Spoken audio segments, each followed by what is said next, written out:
Hi, I'm Amy Halpern-Laff. And I'm John Moscow. Welcome to Ethical Schools. We're happy to have Lev Moscow back with us today.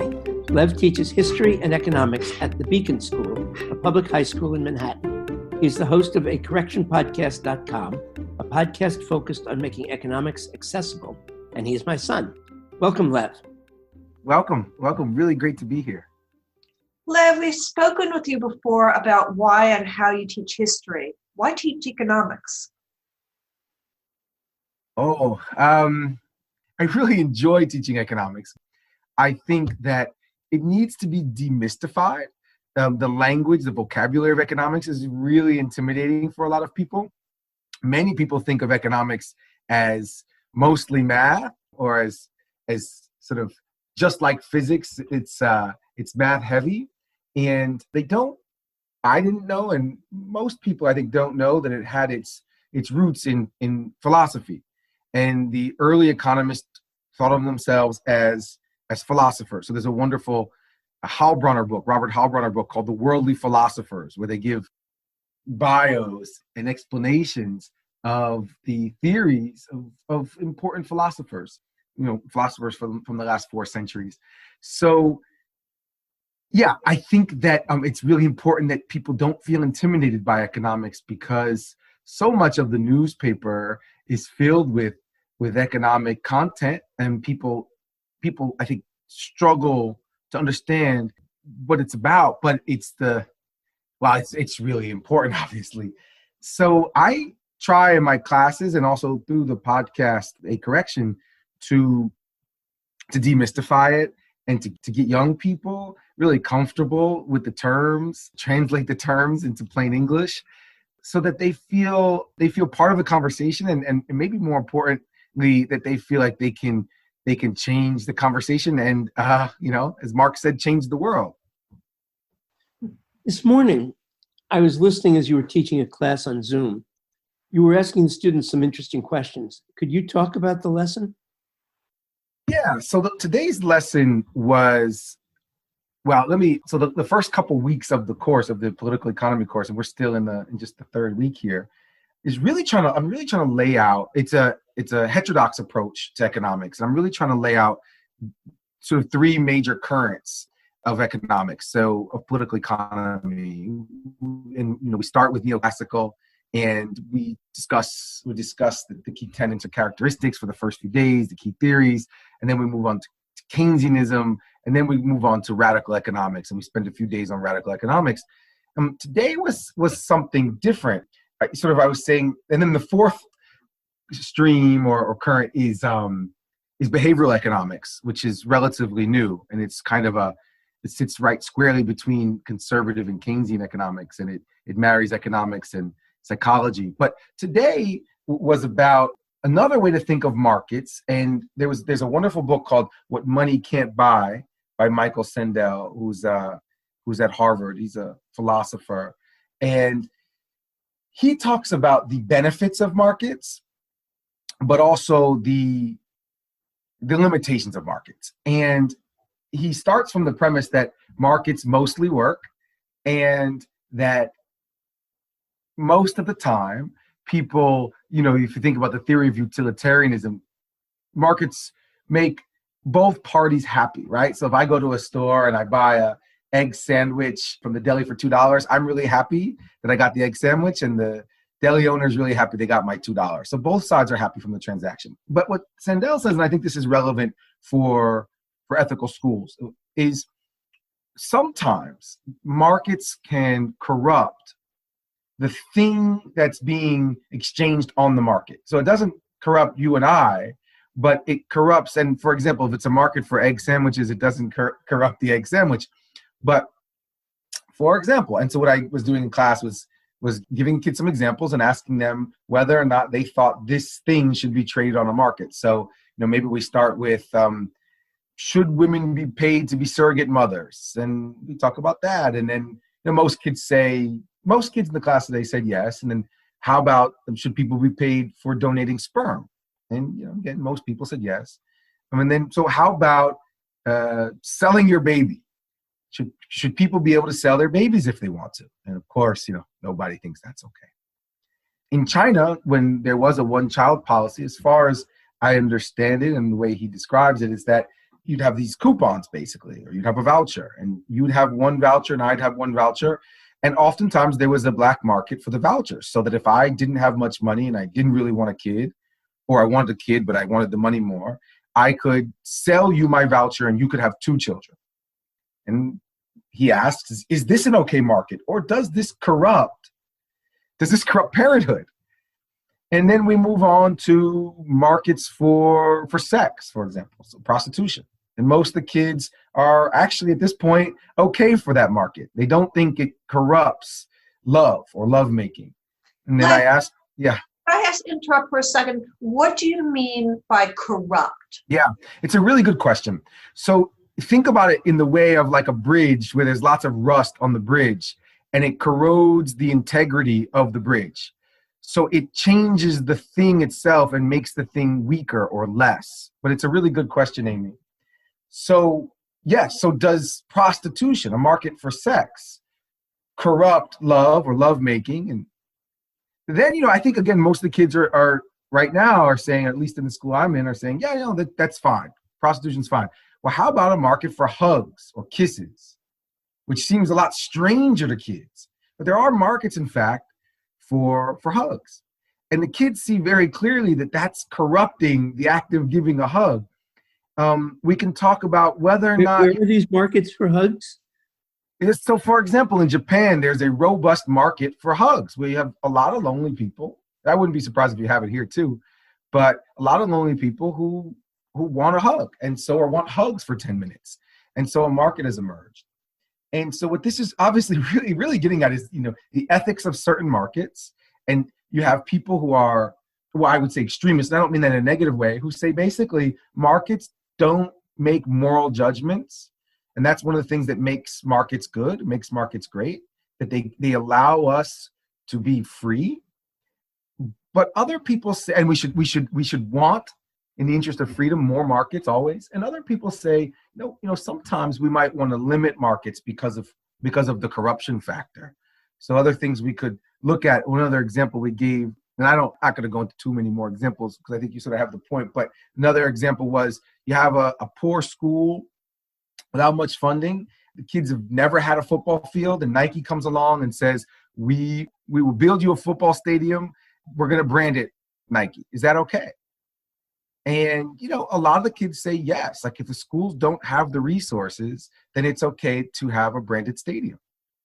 Well, okay, how about if my classroom at school, if Goldman Sachs said we're going to build you a brand new school, but the econ classes, when you walk in, it says this is the Goldman Sachs econ class. Is that okay? And then, of course, the kids are like, no way, because we're afraid that, you might not be critical of the financial system then.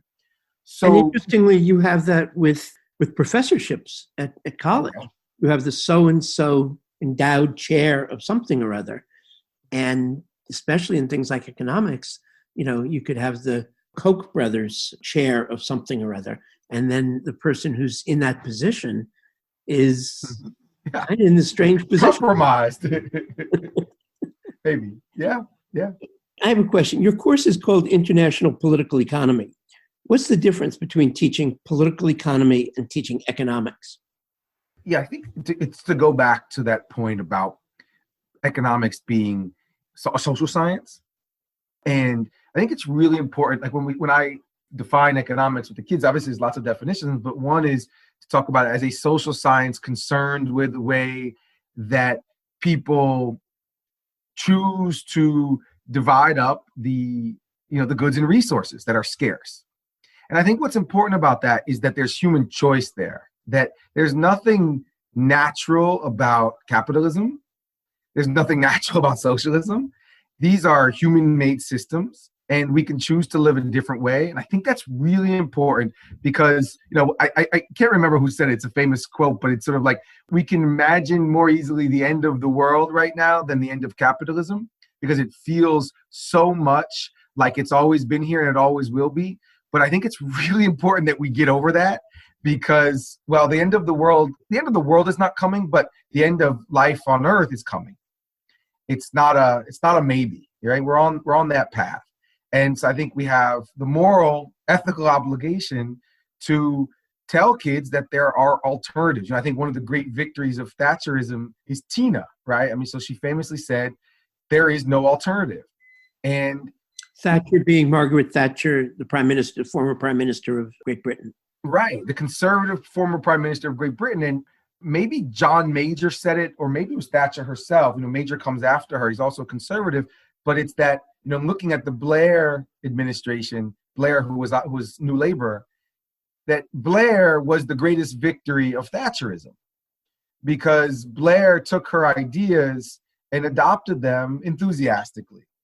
So even the ostensible, even the left, the ostensible left has really, I think, swallowed a lot of these conservative ideas, hook, line, and sinker. And the most important, I think, is that there isn't an alternative anymore. And so I think that calling it political economy is to stress the fact that it's a social science.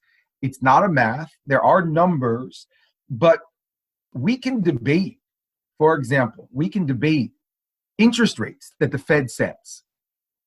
And they are not objectively good or bad, but they are political decisions. Or when we talk about the unemployment rate, let's say the unemployment rate is sitting at 3.5%.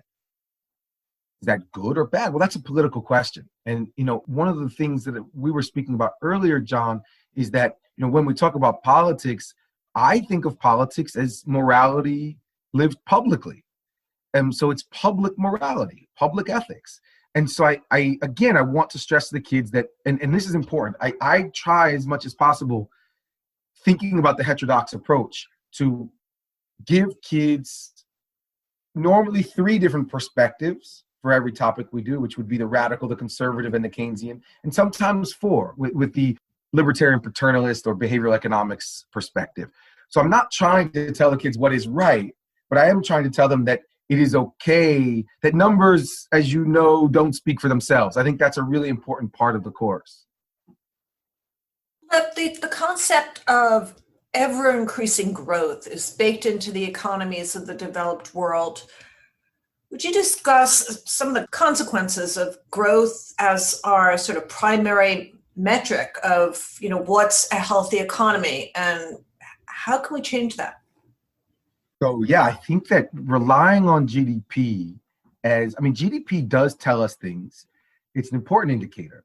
But when we talk about what's the state of the economy, I generally start off with, okay, well, what's the GDP? And then we look at inflation and we look at unemployment. But we start with GDP. And when we do it, I think it's important to know what GDP growth was this year, and to know what overall GDP is, to know what GDP per capita is. But I also think then the responsibility of an economics teacher is to talk about the limitations of using GDP. And there are lots of limitations. I think first and foremost, GDP does not take into account the what of what we're producing. So one of the things I give the kids is this congressional testimony from a community activist about a decade ago. He's talking to Congress and he's saying, when GDP goes up in the halls of Congress, you all cheer. But we don't know if it's going up because of high rates of addiction, of credit card spending. Maybe people are getting divorced at a really high rate, and so they're hiring divorce lawyers. Maybe we are farming our children out to commercial culture, and they're playing video games all day instead of hanging out with their parents or playing board games or going on walks. And so the sickest people in our society, the ones who are most ill, are the most productive in some ways because they run up really high medical bills. And so we expect to see the healthcare industry grow tremendously in the next 20 years or so, but that also may indicate that we're getting sicker. And so GDP doesn't say anything about that. And there is an assumption in neoclassical economics that we can continue to grow forever. Even though, in the first page of the textbook, it always says that, resources are finite. And then the rest of the textbooks basically go on to ignore that. And so, yeah, we're going to run out of stuff. and we're going to run out of stuff pretty soon. And there's a wonderful, if you can, maybe I don't even know if this is a picture that you can, an image you can use on the website, but there's a wonderful picture by an economic historian named Clark, who wrote a book called Farewell to Alms. Farewell to Alms. And the picture is a history of the world in one picture. And you can even look it up right now on Google while we're talking if you like. But it's a pretty incredible picture because what it is it shows income going back to the year, I believe, 1000 BCE, I believe, but I could be wrong. I don't have it in front of me. And it shows income basically being stuck at about 1. And in the year either 1750 or 1800, all of a sudden income shoots way, way up to 11 or 12 on the index. So we are 11 or 12 times richer than people were in the year 1500. But what's so interesting about that is that people more or less had the same income. And when we're talking about income, we're talking about access to food, heat, shelter, clothing. And when you look at that, people have basically lived at the same income more or less until the Industrial Revolution. And the Industrial Revolution comes, and all of a sudden, we here in the rich world are collectively 12 times richer than any other humans who've ever lived. And then at the same time, there's a divergence at the same moment. And you have people living in the global south who are poorer than human beings have ever been. So at the same moment on earth, we have the richest human beings who've ever lived and the poorest human beings who've ever lived. And we have televisions and cell phones, we can see each other on the planet. We're living on the same planet. So that's amazing. But to go back to your question, what is largely responsible for the spike in income in 1800 is coal and then other fossil fuels. And I think one of the things we've got to consider, more than consider, we've got to confront, is the fact that that's not going to last forever. And so it may in fact be that we return to an income of about 1, the way that people have mostly lived, or maybe less, because we're going to destroy so many other things on this earth in the process of burning those fossil fuels. And that we'll return to something like a Malthusian trap. It's very hard for population to grow because there's just not enough food. Okay, and that's going to happen in the next century or so. So that's something that we give to the kids, and maybe it is a good way to start a course, and also maybe it's a good way to frame a whole course. Like, this is the history of the world in one picture. What does this mean for us? The standard textbooks often include material about, quotes, the free enterprise system that may not correspond to how things actually work in real life. Does this pose ethical questions for you as a teacher? And if so, how do you deal with them? It does. I would say yes. I think it's a really good question, John. Oh, Dad. I finally got you to start calling me John. I know. The story is when I was a kid, when I was like 10 years old, I had my 10th birthday, and he signed a birthday card that loved John, and we were all a little shocked. So anyway, Dad, it does pose an ethical question. I mean, I think the question of whether or not to use the textbooks in the first place for econ in high school poses an ethical question, because it has very little to do with what's going on in the real world. So I do think the obligation is to say, here is how markets work theoretically. And you can show them the models and teach them how to play around with the models. I then think a really good unit in any econ class, whether it's high school or graduate school, is to talk about how markets fail. And one of the ways that markets are failing is that they're not all that competitive anymore. And so in most sectors, you've got 2 or 3 or 4 big firms which dominate, oligopolies. Mm-hmm. And there's very little room for new entrants, for new competitors. So that's bad for consumers. You know, Smith talked about that. Everybody knows it. It's bad for consumers because there's poor quality and high prices. I think then what you do is you give lots of real world examples about all of the ways that these big firms are making life more difficult and more expensive. There are other ways that markets fail, right? I mean, so markets don't really take into account, many markets don't take into account externalities. So you got a big factory and it's polluting the river and everybody downstream is getting sick. Well, the price of the car coming out of that factory is way too low. And we need to internalize those externalities. Well, markets don't do that real well. And you could impose an effluent tax, but governments don't do that as much as they should because governments are captured by industry often. And that brings up another problem. When we're teaching government, all 12th grade teachers in New York State who teach history have to teach government. Well, that model on the wall that we have of like how to pass a bill is basically irrelevant because it doesn't deal with the fact that there's lobbying and that industry has been captured. And then after you're in government, you go through the revolving door and you go work for the private sector. And then you go back to government and become a regulator again. So, yeah, I think you can use the textbooks. I think you then have a moral and ethical obligation to say, yeah, but that's actually, the world is much more complicated.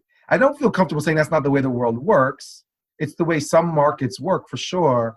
But I think many markets that are relevant for our lives and are for our survival as a species, those markets don't do a very good job. They don't work particularly well.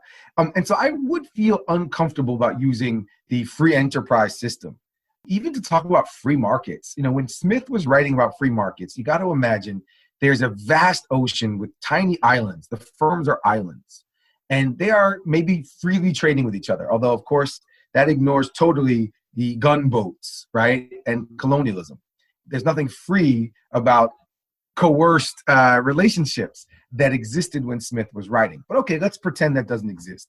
He's talking about pretty small firms. He could not imagine the giant continent-sized firms that we're talking about, which are basically, Soviet top-down models of production. So yeah, I think no one's really excited about the Soviet Union, but if you're not excited about the Soviet Union, it's kind of hard to get excited about our giant firms today in America. Right. And of course, many of these firms are multinationals. So, yeah. Lev, John Dewey looked to education as preparing students to participate in democracy. But realistically, the main reason many students are in school is to get a job. Do you feel this tension when you're teaching economics? Yeah, I mean, it's interesting because my 12th grade class is a class that kids can sign up for. It's an elective class. And so most of the time, it's kids who are really excited about economics or politics. A lot of these kids who are interested in economics want to go on to business school afterwards. And they want to be able to use the content that I'm giving them. And I need to make sure that, when they get to Econ 101 next year in college, that they know something. So I do feel that there's that obligation. But I don't primarily see myself as someone who's preparing kids for the workforce. I mean, I don't go into the classroom thinking about how productive these kids are going to be someday, how much they're going to add to GDP. It's just not that interesting to me. And so, you could make the argument that I'm not actually doing my job, but it's never been articulated to me that is my job. So I'm going to keep on doing what I'm doing. But I want to say something about the democracy, the democracy building part of the job. I think that's really vital. So a big part of what we do in the class is the kids read the front page of the Times every day. There are frequent quizzes on the Times, but also on the course content, the stuff we've read the night before. Lots of quizzes to keep them honest. I think it's really important to know the content. So that's partly, I think quizzes are really effective to do that. And I give the quizzes, and I make the kids read the Times because I read Dewey when I was an undergrad, before I thought about teaching. And he was one of the inspirations for me, and it's why I wanted to become a teacher. And what he says about history teachers is that history teachers have two goals, right? The first goal is to get young people interested in the world and to read the news. And then the second goal is to go out and vote. And I think that that's my job, is to get them excited about the class, excited about the world around them, and then to go out and not just to vote. I think that's just like the least you can do. It's kind of like recycling, right? Like, you're supposed to recycle, but that's not gonna save us all. So voting is good. It's necessary. It's important, and we know it's important because there are lots of people out there trying to restrict the franchise. And so, if it weren't important, they wouldn't be putting all these resources into making it hard to vote. But I think Dewey's onto something, but it's more than that. It's to really try to take back control of your life. And the giant corporations that we were just talking about, with the help of the government, have really wrestled away a lot of control from us. And so I think that we need to have the tools, the analytical tools. People like to talk about critical thinking, and I think that's important, right? I think we should try to articulate what we mean by critical thinking, but we need to be able to confront these powers if we're going to survive, right? Because that's what this is about.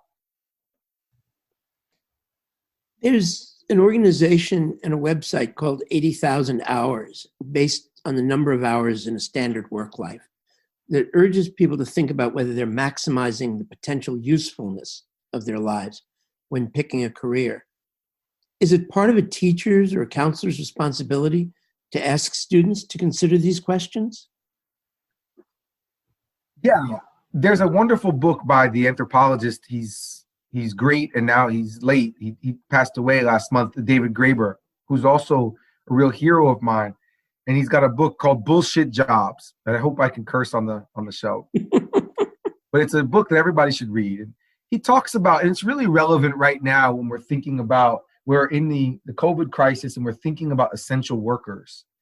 And should be so obvious to us that the people who are most essential for our survival should be paid more. But of course, essential workers, for whatever reason, we've decided that they should be at the bottom of the pay scale and should have the least protections. And what he says is that, there seems to be this strange kind of inverse relationship between the utility and usefulness of the jobs, the importance of the jobs, and pay. So the more important the job, the less we pay people. So he says, if you took all the firefighters and nurses and teachers one day and you made them disappear, society would collapse. If you took the professional athletes, singers, and hedge fund managers and made them disappear, it'd be sad if the athletes and the singers disappeared. But if you made them disappear, nothing much would change. So most of the people in finance, and he argues middle management, are not very useful. They're doing bullshit work. And this was, of course, to talk about, how we determine who gets paid what. But I think to answer your question, Dad, I talk to the kids a lot about their work as students and what it means to do labor and what it means to be alienated from your labor most of the time. They don't get to choose the kind of work that they do in school, to produce stuff at an accelerating rate. So they're working harder than I certainly was working 25 years ago. And I mean, it's worse than what happens to most of us, because they produce this stuff and it goes nowhere. Like it's productive, but then the teacher reads it, grades it, and it goes into the real trash bin or the virtual trash bin. So the kids are under the grind. They're in the grinder. Many of our kids are feeling stressed and depressed. They're bored. And fundamentally, I don't think that's going to change when they get out of school. I think many people who are in the labor market are stressed, are bored with their jobs, are not being creative. They don't get to play, which is one of the fundamental attributes of what it is to be a human being, is that you want to play and be creative. And the only people who, there are some people who get to do that stuff, but those are like, the people who are well paid in our society. And so, we do talk about pay structures, and we do talk about what their labor means and how they might recapture the I don't think the means of production, but they may recapture or capture for the first time the creative tools or tools that allow them to be creative and have a more meaningful life, they can live a fuller life. And that doesn't mean that they're richer in terms of money, but that they get to do something they enjoy every day. So we talk a lot about that. I'm not sure if that's answering your question, John or Dad, but it is something we talk about a lot in class. Yeah, no, I think it does. Lev, you've said that high school grades are actually part of the economic system. How so? The high school grades are part of the economic system in the sense that we are grading kids and sorting kids and then saying this kid is grade A and this kid is grade C, and the grade A kids get to go to elite colleges and then, meet other elite friends and then get good, well-paying jobs. Yeah, that's what we do. And I should be careful how I say this, but I think it's pretty obvious to anybody who thinks about it at any length that, grades are mostly meaningless, mostly nonsense. What does it mean to be an 89.7? Or when I grade a homework, I grade a homework out of 3, right? What does this mean that it's a 3 out of 3? And even if I were to write notes next to it, right? This is excellent work. What does excellent work mean? So it's very difficult to give grades that mean something. It's very difficult to explain to kids what their grades mean when you have 34 kids in a class. So one of the things that my dad and I were talking about before the show was, the whole system feels fundamentally unethical. Giving grades feels unethical. Teaching 34 kids in a classroom feels unethical. It feels unethical to treat every kid as if they're coming from exactly the same place. We're in a moment where we're teaching mostly virtually, and lots of kids don't have access to the internet at home or a quiet home or even a home at all. And we're expecting them to do, roughly similar work to kids who are living in, fancy homes with high-speed Wi-Fi. That seems unethical, and yet, we do it every day. The city mandates that we give grades, and we've got to figure out how to distribute those grades in an ethical manner, and I haven't totally figured that out. Lev, of course, one purpose of an economics course may be to interest students in becoming economists. Many more men go into economics as a field than women, and a number of women in the field have suggested that a lot of girls and young women get turned off before they've even started their college experiences. How can high school teachers try to change this? Oh, I think it's a good question. I certainly saw it in the early years when I was teaching this political economy class. I see that less now. I see there's many more young women in the class, and I take that as a sign that more young women are getting interested in economics, and I think it's really positive. I think also the teacher has a responsibility to, when I think about the Worldly Philosopher's book, there's not a single woman in the book. And so I think we have a responsibility to introduce our students to really exciting economists who are women. And there are a lot. So you look at who's winning the Nobel Prizes, they're women. So I also think we need to talk about different topics. So one of the things I'm excited to talk about this year is the impact that COVID has had on women around the world. I think when we're doing development economics, there's a lot to say about the role that women play in pulling communities up from poverty.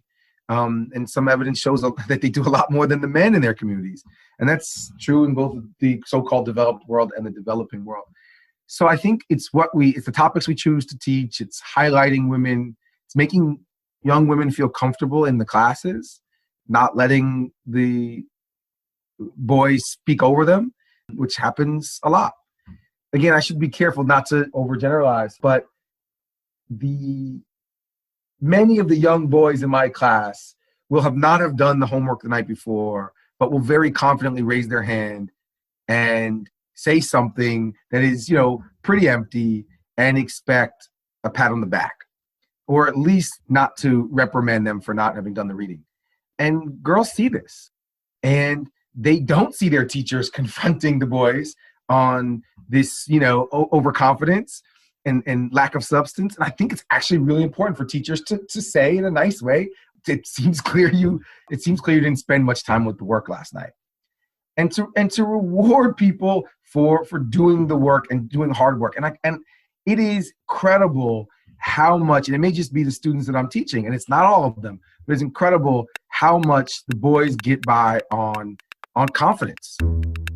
So I think it's important for teachers to call it out and make girls feel more comfortable in the class.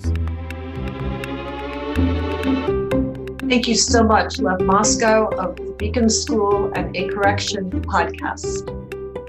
Thank you both very much. And thank you, listeners. If you enjoyed this podcast, please share it with a friend or colleague. Subscribe wherever you get your podcasts and give us a rating or a review. This helps other people to find the show. Check out our website, ethicalschools.org, for more episodes and articles, and subscribe to our monthly emails. We post annotated transcripts of our interviews to make them easy to use in workshops and classes. We work with consultants to offer customized social-emotional learning programs with a focus on ethics for schools and youth programs in the New York City area. You can contact us at hosts@ethicalschools.org. We're on Facebook, Instagram, and Twitter at Ethical Schools. Our editor and social media manager is Amanda Denchi. Until next week.